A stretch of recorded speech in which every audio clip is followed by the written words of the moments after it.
On August 25, 2026, the world lost one of its brightest lights.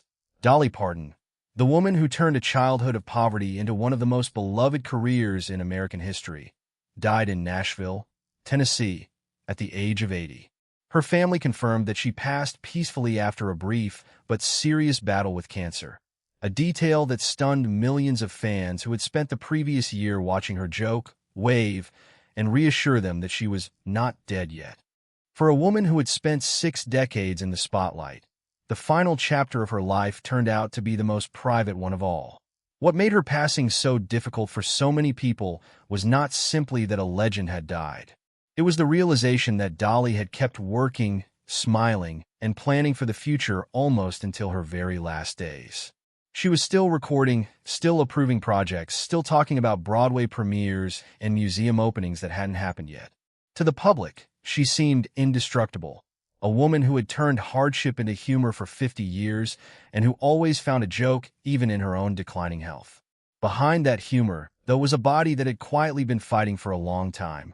To understand why her death felt like such a shock and why her final months now read differently in hindsight, it helps to go back to where the entire story began: a one-room cabin in the Great Smoky Mountains, and a little girl who decided very early that she was going to sing her way out of poverty.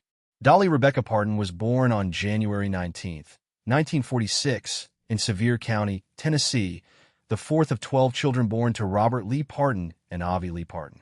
Her family lived in a small, one-room cabin near Locust Ridge, without running water or electricity for much of her early childhood. Money was scarce, and the family survived on what her father could grow, trade, or earn through odd labor. Dolly would later say that she never thought of her family as poor while she was living it, because there was always music, faith, and love filling that small home even when nothing else was abundant. Her mother sang constantly, old ballads, gospel hymns, mountain folk songs, while doing housework, and those melodies became the soundtrack of Dolly's earliest memories. It didn't take long for the young girl to want more than to simply listen. She began writing songs before she was even a teenager, picking out melodies on a homemade instrument before eventually getting her hands on a real guitar.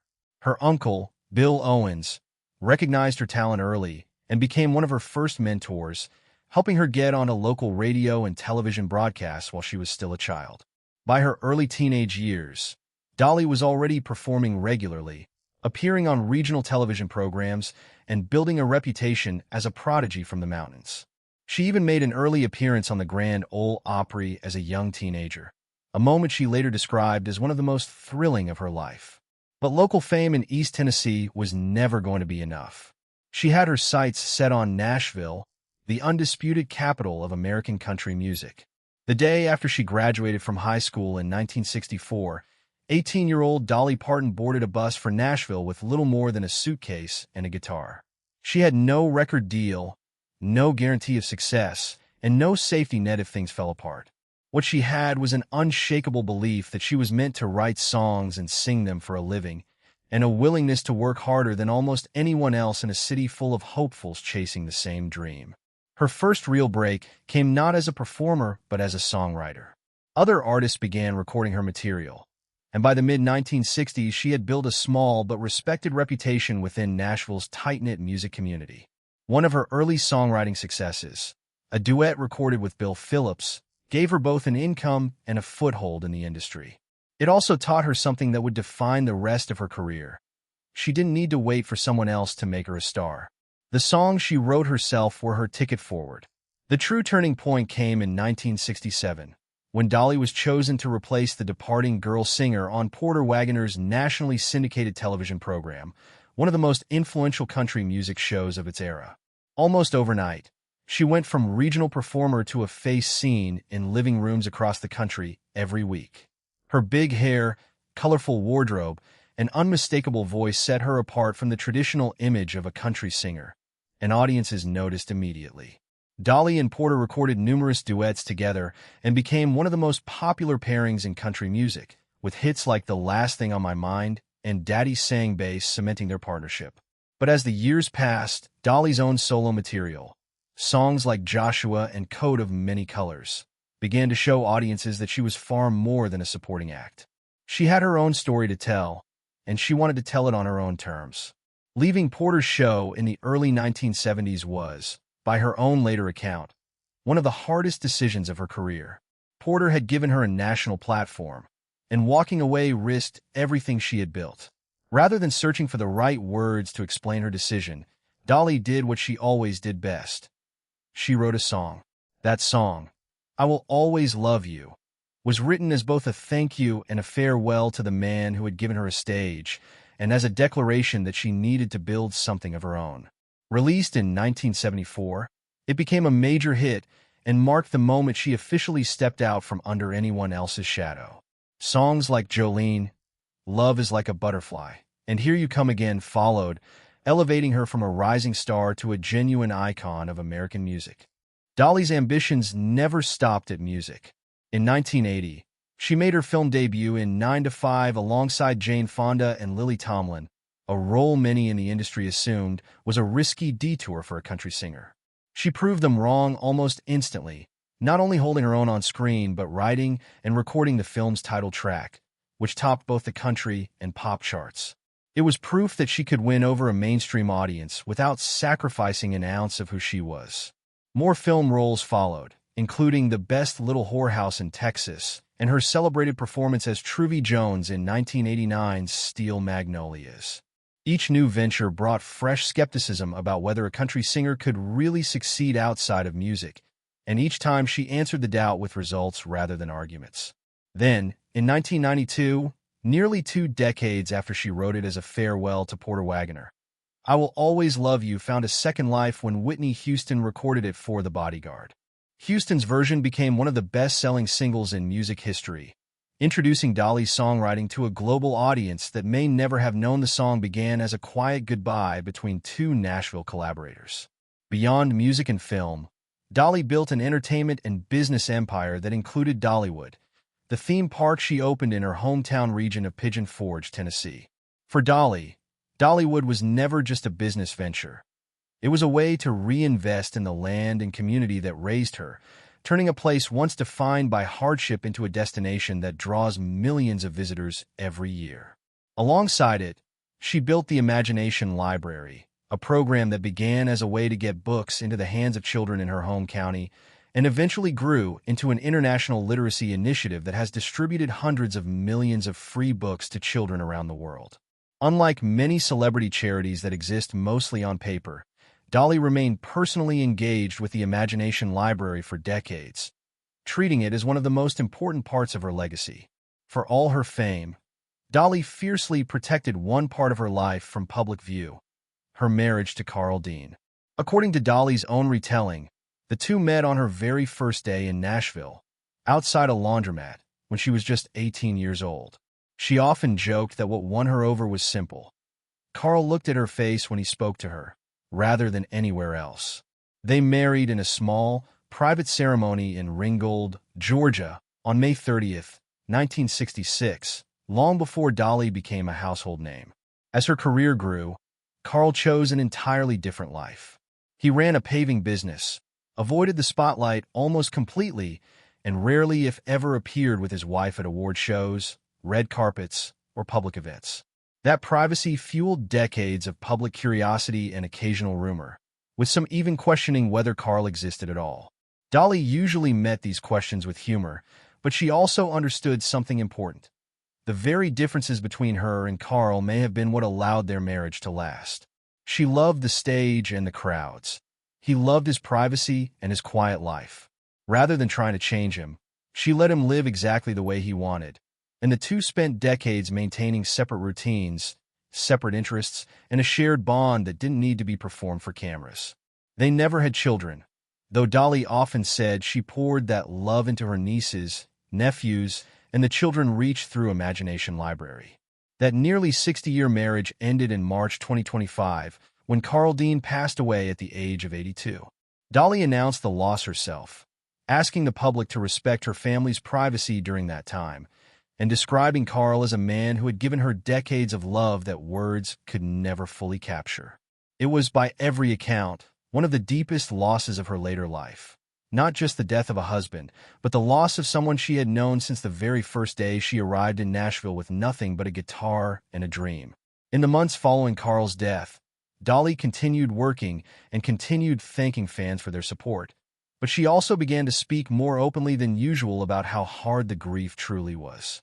She later admitted that after losing Carl, she had stopped taking proper care of herself, so consumed by mourning that she neglected medical issues that had likely been building for years. When she finally returned for a checkup, doctors told her there were several health concerns that needed attention. By September 2025, Dolly announced she was postponing a planned Las Vegas residency due to health issues, saying only that her doctors had advised her to slow down and undergo several procedures. The vague nature of the announcement, paired with a worried social media post from her sister Dolly Parton urging fans to pray for Dolly, briefly set off a wave of public concern. Dolly responded directly, posting a video in October with the wry title, "I Ain't Dead Yet," reassuring fans that she was dealing with health issues but was very much still around.